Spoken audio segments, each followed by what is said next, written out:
right. Any audio, if you guys can chat me up on that, that would be great. No audio? Okay, so we got audio. All right, good. All right, well, good morning, everybody. Thanks for tuning in. This is another Say Something Saturday. It's really all about you. We got a lot of new names on here, so that's awesome. Last Say Something Saturday was 3 weeks ago, maybe. We had 100 people, and it would just be super awesome to meet and even beat that. So good morning, Bev. Good to see you. So it looks like audio's coming through okay. I'm in a location where the cellular coverage is absolutely horrible. So this is a bit of an experiment. I'm running off my iPad on the AT&T network. I've got one baby bar of service, but it seems to be working. So we'll go with this. So good morning, welcome. Let's kick it off. So again, welcome to another Say Something Saturday. This is really about you. So get your questions in here. We'll roll for about an hour. I'm in the greater Chicagoland area currently in Kankakee, Illinois at a KOA. Little story there. And yeah, I'm kind of expecting some glitchiness on this. So just let me know if it's working or not. It's Gary and Lily. Welcome. Well, that's a treat. Lily, one of my favorite audience members. In fact, the rig is named for Lily right here. See this? So that was by design. Hold up, so you guys can see. That was by design. I think Lily gained the voting system. Thank you, Lily. Welcome. All right, so let's give you guys a couple of updates. Again, we do these YouTube lives twice a month. Once on Tuesdays and on Saturdays. If you go to my website, gosmalllivelarge.com, you can see the events coming up. And if you've been paying attention, we've been doing a tremendous amount of events. Last weekend, I was in Union, Michigan, and we did an Embassy RV guest event. We had to camp out all weekend. So Friday through Sunday, we had Embassy customers and myself camping out. That was great fun. And then Saturday, we did a guest event all day where we toured rigs. We did our Embassy RV tours or demonstrations. Sorry, I did some RV skill building, and then I did a craft beer tasting. It was a big hit.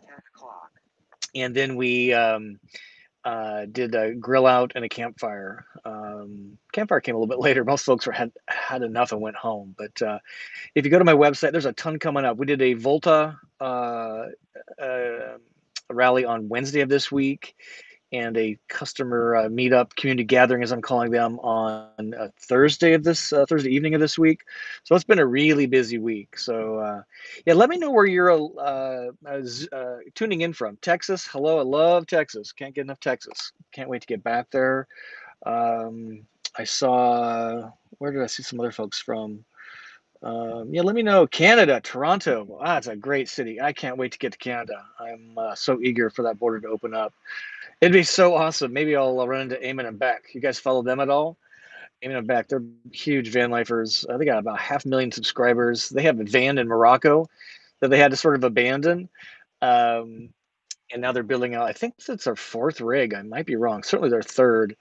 Anyone know what the name of it is? Eamon and Beck, their current rig that they're building out. Trinity is the one they left in Morocco. So I want to share a few things with you guys and gals. So this is a little, I just love these interactive sessions. We do Zoom sessions as well. I love those even more because they're two-way. This is very one-way. I can see what you're typing, but I can't hear you. I can't see you, even though you can see and hear me, hopefully.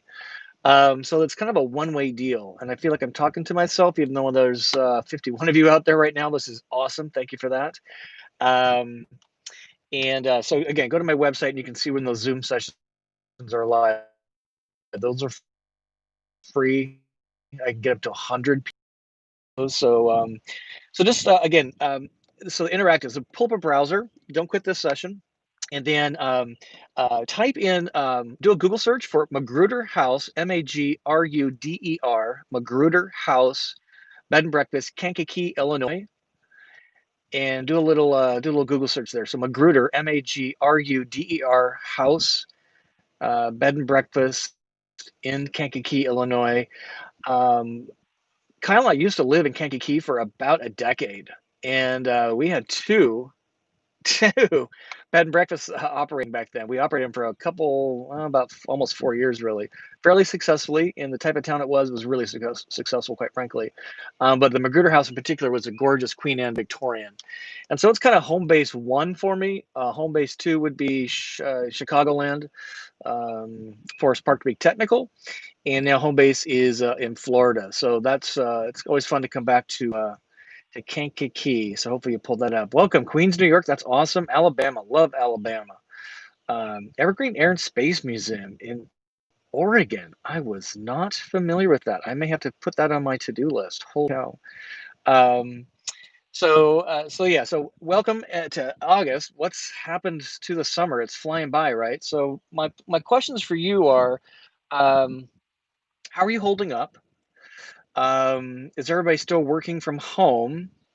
Has your RV plans, whether purchasing or traveling in it, changed? And what are your travel plans? So if you guys can put in there what your RV purchase plans are, have they changed? If you have one already, what do your travel plans look like right now? I'd really like to know that. So I've, again, spent a better part of a weekend with the Embassy RV guys. They're totally pegged with demand. And I spent the Wednesday with the Winnebago Motorhomes, a dealer in Rockford, Illinois. That's where I bought my rig, Lily, my Travato 59 GL, and they are running low on product. Winnebago's really behind. So I'm just kind of curious what your RV plans are, and if you are looking to run onto a lot and buy something, and you might be hard pressed to even with not get what you want exactly. So just start planning if you're looking to get into an RV. So I had kind of three things to share with you. So you guys start pumping some questions here. This is really about you. St. Augustine, love St. Augustine. So James, congratulations. Planning buying on next year. So yeah, I would start really getting serious about your buying plans, and you're probably going to be placing a back order. If you want to get everything exactly as you expect, meaning options, right?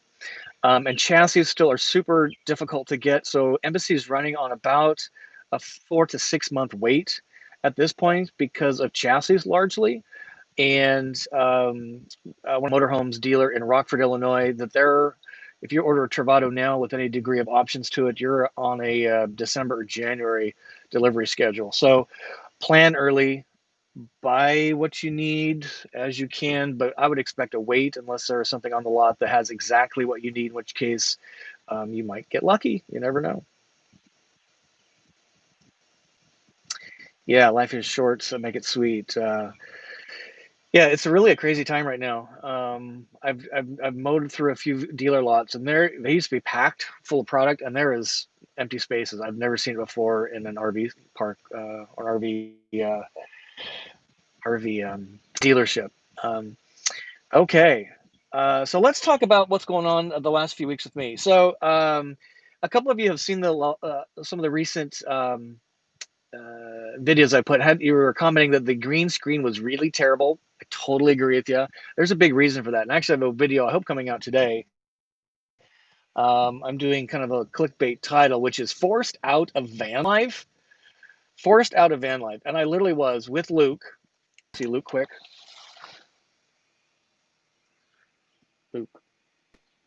Luke. Yeah, he's not caring.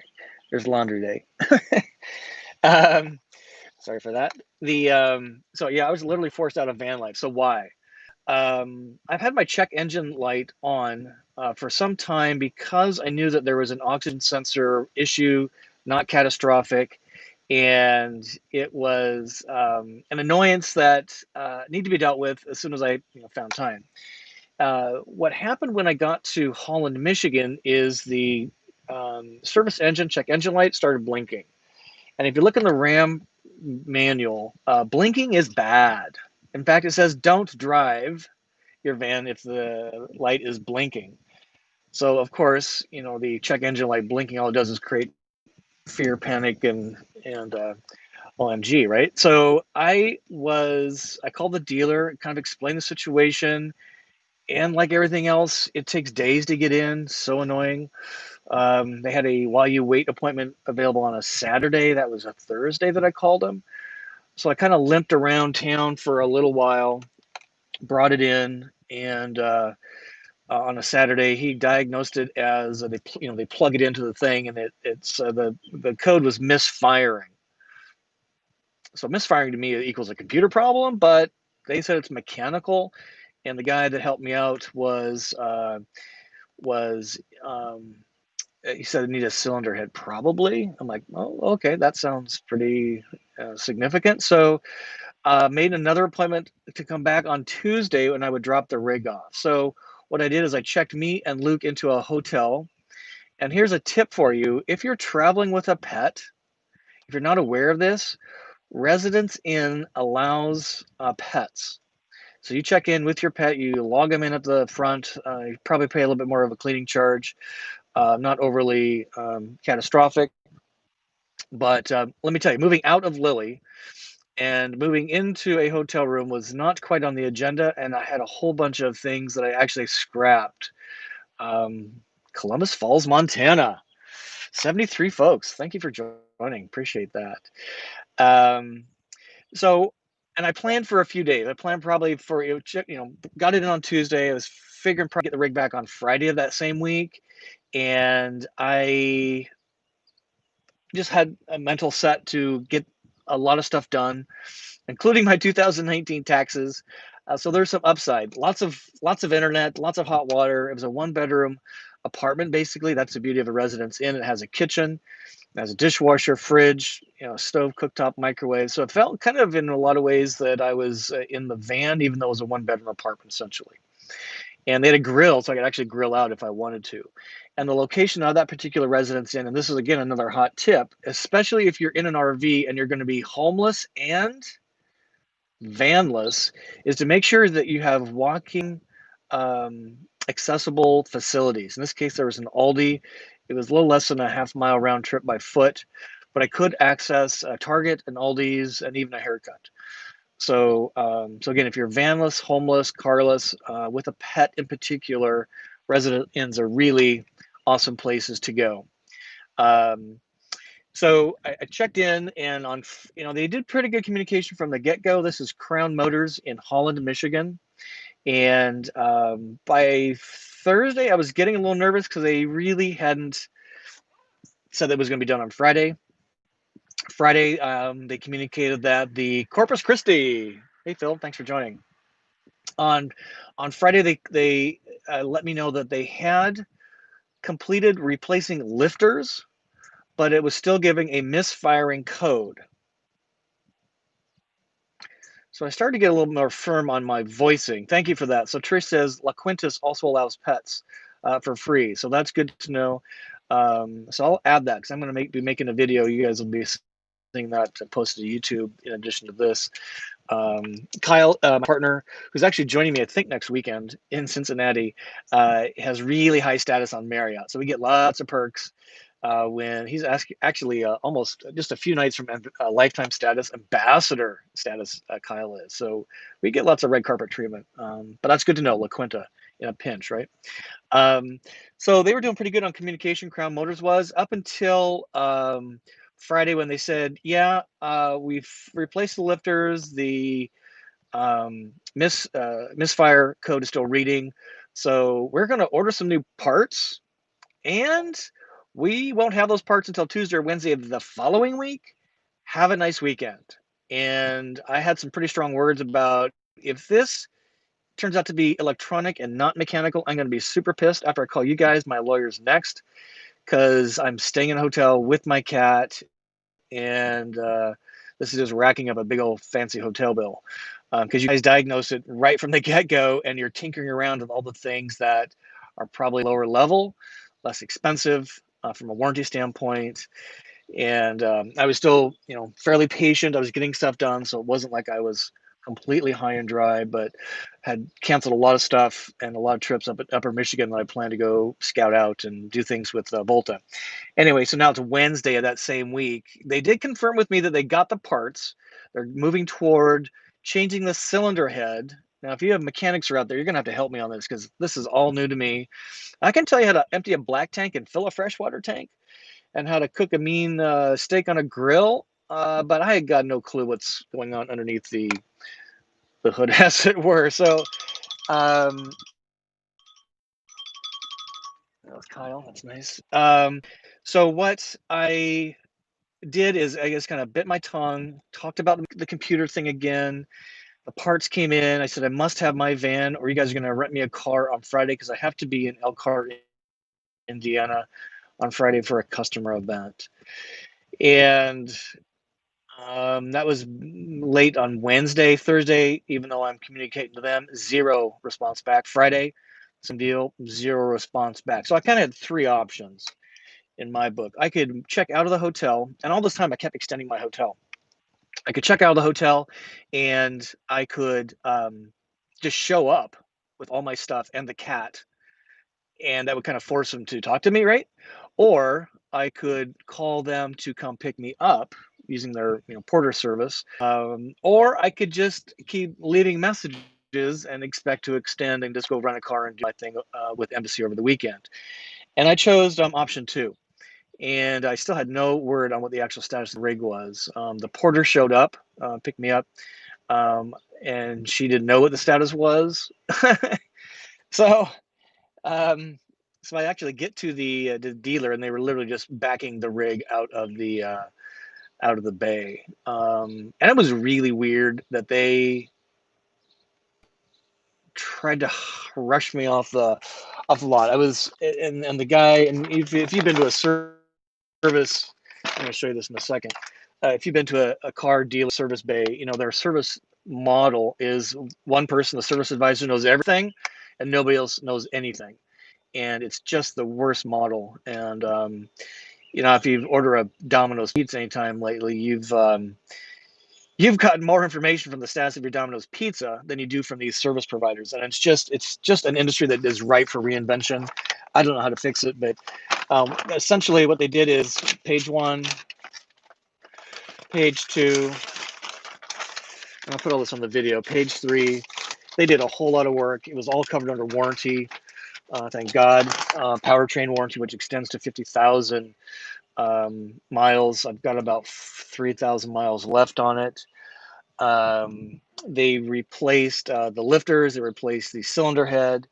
They did the safety recall, which many of you with Ram ProMasters, you may even have a Ram ProMaster RV on order and sitting at the lot waiting for that to be done. That got done here, if you guys can see that. They did change the oxygen sensor. So the net of it is a lot of work got done under warranty. They were pretty cool overall. Yeah, so QBN saying misfires caused by a list of faults. Primary villains are simple: spark, fuel and spark plugs, spark plug wires, coil. Yeah, which kind of leads me back. If you've been again following me for a while, look at you, 93 people. That's awesome. Thank you for joining today. There was a dealer in Delray, Florida, the Schumacher Group, where I think they were just tinkering for revenue, and they cleaned the engine. They did a tune-up, which is changing the spark plug. So I don't have data points on this, so I can't really do anything about it except just cause fear, doubt, and uncertainty with those guys, because I would not be surprised if some of this was caused by them tinkering. Nonetheless, it's solved now. The check engine light has not come back on. I've been driving her for a period of time now. So that's all good news. So forced out of van life. The tip there is if you are in that situation, pick a hotel, residence inn. It's just like a one-bedroom apartment. They take pets. Apparently La Quinta takes pets as well. We'll do a little more deep dive on what this means. But let me tell you, it was great to get stuff done, but I so missed the van. And one really strange learning that I got from it, because I've been in the van full-time since February 19, 2019 that is that I'm used to going through the weather and being in the weather. And here I was in a hotel room and the weather's going around me. And it was really a weird sensation. I hadn't really paid attention to that because I was just stationary doing my stuff, unlike being at home base in lockdown mode, where there's tons of honey-do list items. Um, I was really had this weird sensation of being in a physical structure with the weather going on around me versus being in my van experiencing the weather. And we had some really big storms. And I much prefer being in the van, in the weather, seeing, smelling, hearing the weather. It's such a better. So Tony Adventures, how many days at the hotel? So it was, so here's the next big thing, right? Residence Inn. So I checked in on the 14th and I checked out on the 24th. So about 10 days. It was $1,000. Where's the total charge on here? $1,078. Not too bad. It's $85 a night for a one-bedroom apartment, but it's 2 to 3 times the price of a RV park, so way more expensive. Now the dealership said they were going to try and help me out with covering a few of those days. I'm not holding my breath on that because I'm gone, right? So promises are cool up until when the problem goes away. That would be me, and we'll see if they come through, and I'll report back on that. But Justin, the service advisor, he did a pretty good job overall. There's some communication that could have been better, and they could have actually done the work they diagnosed at the get-go, and I probably could have saved a whole week. So, hey, fellow Travado owners. So that's one update I wanted to give you guys. Let's answer some questions. Please pump them into the chat here. And then I'm going to give you guys another back on the road with Lily and Luke. And so let's see, what questions do you guys have on any of that or any similar experiences? Bloomington, Illinois, welcome. Yeah, Hugh says get a code reader. I've actually done that. It just kind of tells you what's going on, but doesn't solve anything, right? So again, it just kind of creates more, and the flashing up, that everybody says that's bad. So, and Ray says, did they declare what the root cause wound up being? No. The dealers I've been working with this Ram for some time, and really any of my cars, if I think back, they never really tell you what the root problem is. And I don't know why that is. Maybe you've had different experiences. Maybe they see me as a gullible person that doesn't know it, so they don't bother. So they can't ever declare specifically, in my point, what caused it specifically in terms of the things that I've been having go wrong with the van. So I'm just at almost 48,000 miles now. These issues have appeared over the last 10,000 miles, I would say. Fairly minor still, but the last thing I expected to be the bigger problem is a Ram engine. I expected the cabinetry to fall apart or something like that on the Winnebago build out, which hasn't happened at all. Really solid unit still. So let's see. So Larkson, Travado here. Can you give any tips about how you live in the van with such a small amount of water capacity? Yes, S. Larkson. So I've done a number of water videos. One I've done recently on adding extra water stores to the rig by including storage vessels, containers, and holding them inside the van. And I made some recommendations in that video, and then I made a recommendation on what not to do, and then I was looking for the best next water vessel. So let me flip the camera around, and let's see if we can do this real time. Hopefully I don't lose anything. Nope. So what I've been doing lately is I love YouTube Live for this reason right here. So I'm going back into my van, and what this is what I'm experimenting right now. This is a 4-gallon jug, and I'm using this for extra storage of the water. You guys can take a look at this. So it's 15 liters, 4 gallons. It's really sturdy, has a huge fill spout here. What I like is this thing, which is a spigot, right? And you tip it like this, and then I can fill my coffee pot. I can fill my daily water. I can fill my water storage inside the rig itself, right? So this holds about a little more than a gallon, about a gallon, a little less than actually maybe. So I fill this as I can at the gym, restaurants, wherever. I'm kind of liking this so far. I had two of them. It was way too big. They don't stack at all. That's what I was hoping to do. So my flip the camera back around for you guys. And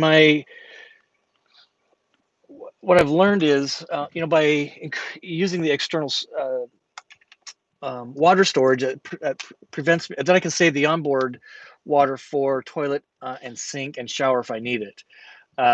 Which is a story I want to tell you guys this week. Has been really interesting. So that's how I kind of do that. And Chad and Paul, if you follow their channel at all, they use water bags. I don't want bags because they kind of collapse and are loosey goosey. I want something that goes against the back door, and I'm really liking that. I wish I could stack two of them, but they don't stack well at all, and they fall over. They're really, and so I'll do a video about that. But that's what. That's how I augment the onboard water. Now, the other thing, S. Larkson, is we are surrounded by water, literally. You just need to look for it and ask politely to use it when you can. So, restaurants, if you're using a restaurant, I've had great luck of just connecting and topping off my water tank. Use a water filter, use a Clear 2.0 in particular, would be my recommendation there. But if anything less than a third of a tank, then I'm actively seeking water to fill my onboard water tank. But just augmenting with that extra external storage makes a giant difference for the water. So hopefully that helps. Um, and speaking of water, water hoses, use the cloth style. I did a video on that. If you haven't seen that, versus the plastic. Giant difference in the foldability and the portability of the cloth hose versus the plastic hose. And be sure and get and that's linked on my website. Go to my Amazon store and link out. I'll make a few cents of commission on that, so I'd appreciate the help, the tip there. But the cloth hoses, make sure they're drinking water safe, are way easier to deal with.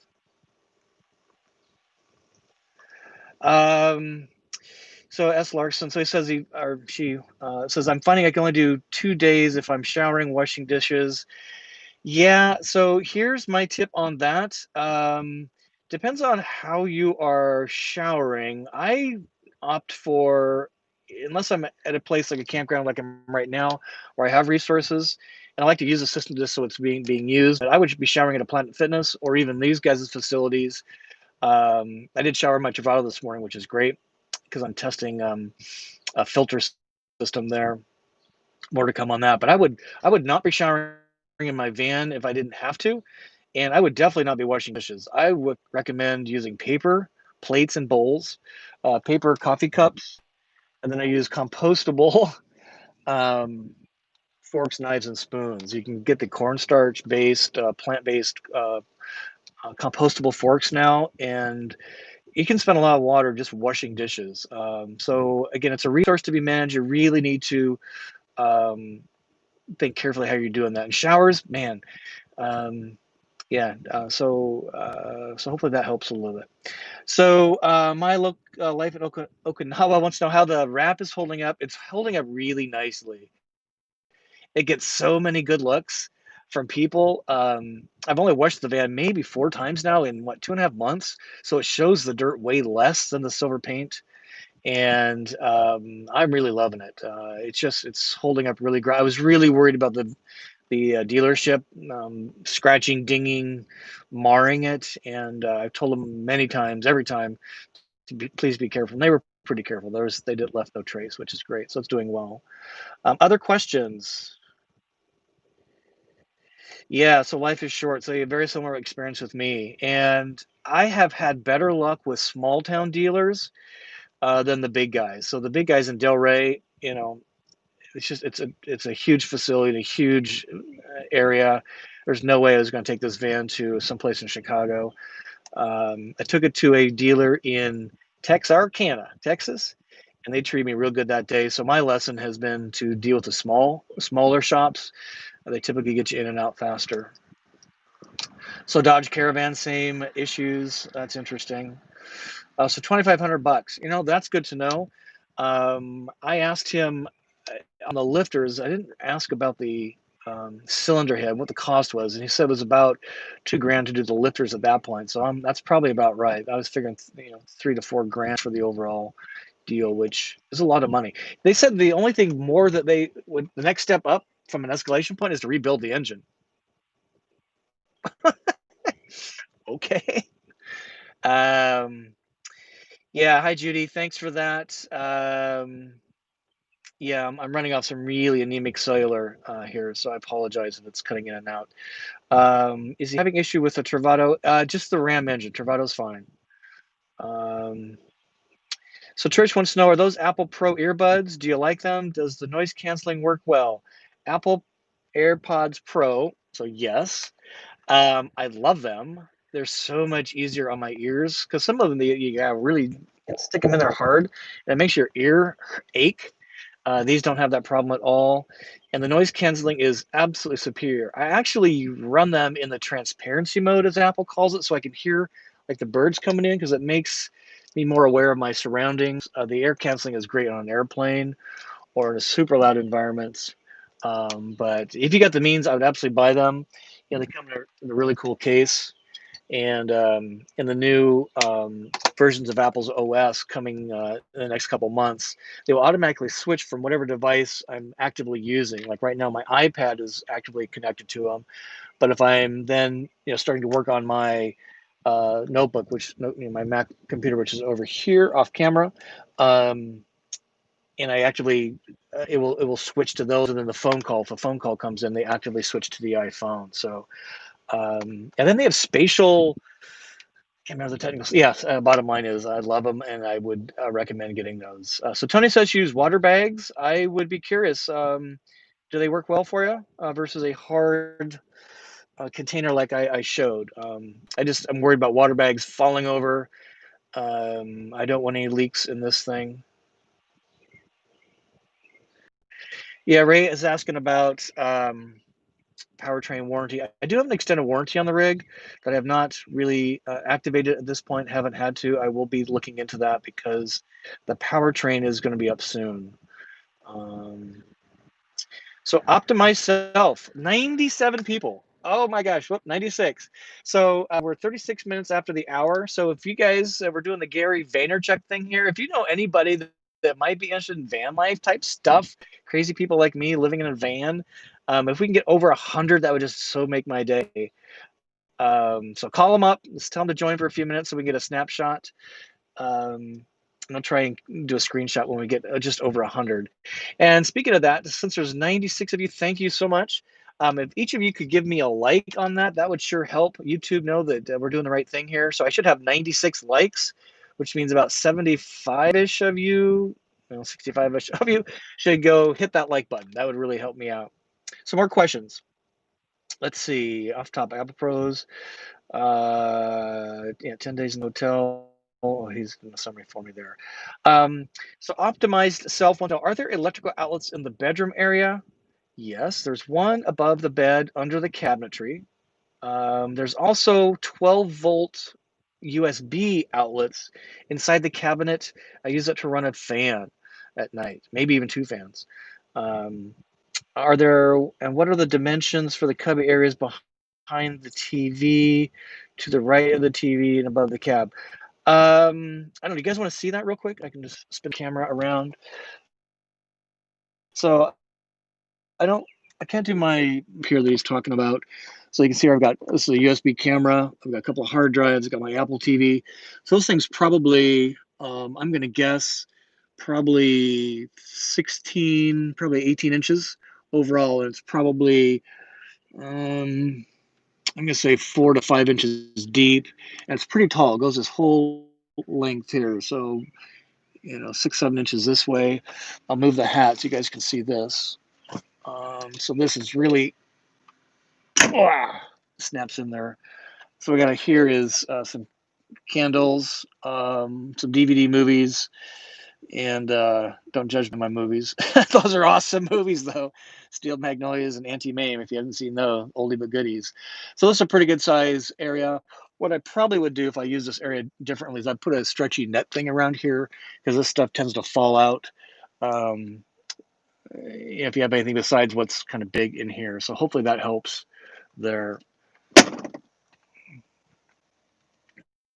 Spin this back around for you.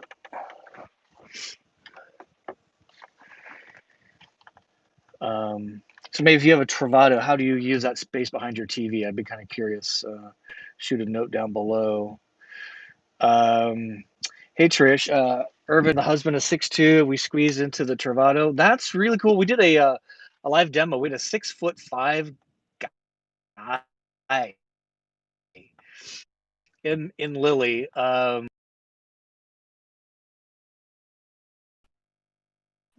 Last month, and he was like bent over like this. I was really bad for the guy. Then we did the same demo in a Transit, and he had still an inch of clearance above his head. So if you have a really tall spouse, I would have you seriously look comfortable. Poor Pierce at 6'5", he was literally like this. This fan would not function for him. Judy's asking if everybody's having an audio problem. Hopefully it's just you, Judy. I'm not seeing anybody else complain about it, but it don't have a great cellular connection. Hey, Ryan says I hit 102 a bit ago. That's awesome. Thank you. I missed it. Jeez. Maybe take a screenshot and send it to me. If Ed's on, he's pretty good about that. Let's get a few more questions in with you guys. Sassy Spoon, you're very welcome. I just love doing these. It just gets my day off to such a great start. Maybe we should do that. Coffee with Scott in the morning. Just do it for 20 minutes and see what's up, right? Excuse me. Worth the money, absolutely. We again met with Embassy RV last weekend. We had 25 people, so 10 couples, plus a few singles.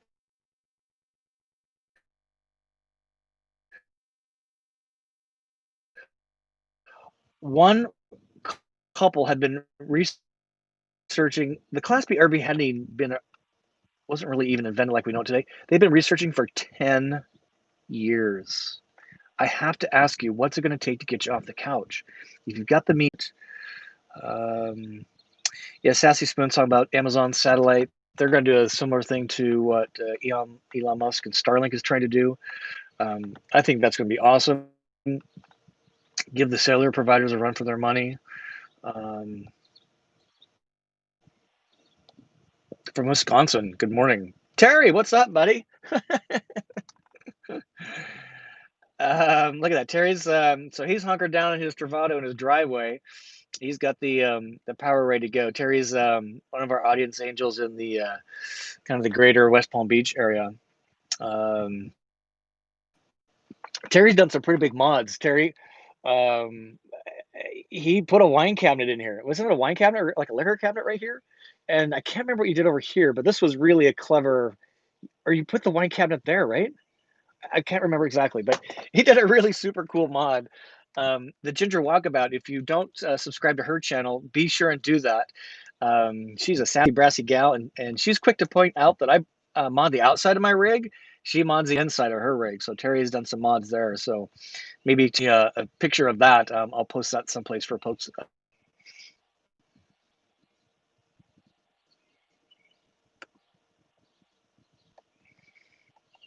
Looks like I reconnected, guys. Sorry about that. Yeah, just really anemic cellular coverage. I've only had this happen twice in the last 6 months. It's so annoying when it happens.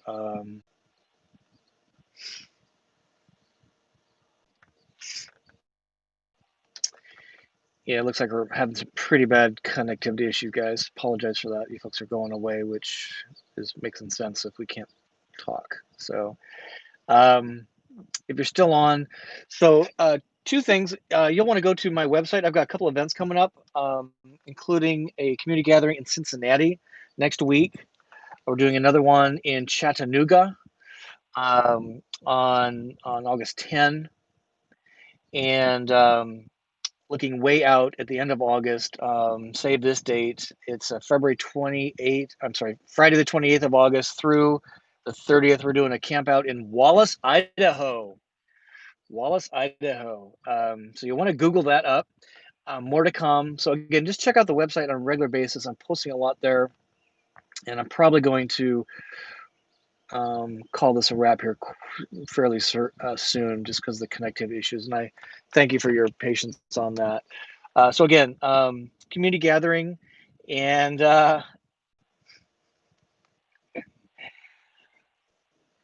it's magic when it works. So we'll call it a wrap because I don't think this is going to carry much further. But really, thank you all of you for tuning in today. I had 102 people at the top, so that was super great.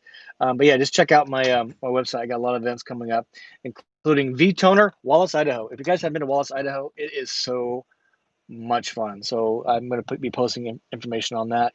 And if you're an embassy follower, November 14, we're going to be in Nashville doing a camp out on November 14th. So I want to say the date's coming up. Let's call it a wrap today because the connectivity is not awesome. And shoot me an email, go small, live large at gmail.com. We'll see you on the regular YouTube, and you are welcome, everybody. Thanks again. You guys are why I'm doing this. It just so juices me up. We'll see you later.